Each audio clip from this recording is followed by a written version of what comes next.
Hi, this is Steve Davis over at Total Wealth Academy, and this is Learn the Lingo.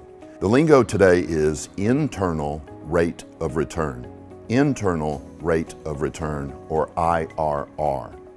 IRR is not difficult to understand, but very few people even know that the term exists. IRR is when you add up all the ways that a property makes you money, add those rates of return together, and that will give you your IRR.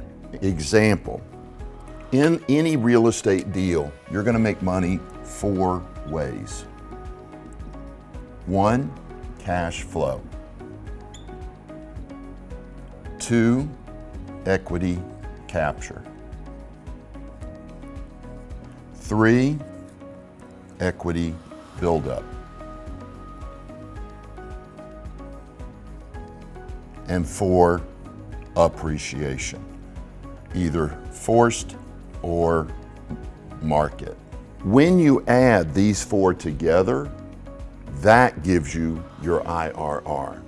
If your cash flow is 10%, your equity capture is 30%, your equity buildup is 20%, and your appreciation is, it could be 100%.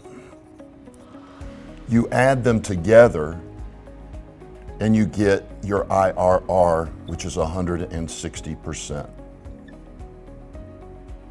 So that's your internal rate of return, and that's really the number you want to look at when you're evaluating any real estate deal. Many people will just look at the cash flow, but you want to take it that one step further so you really get a feel for how important a little single family house or a big apartment complex is to you and your family.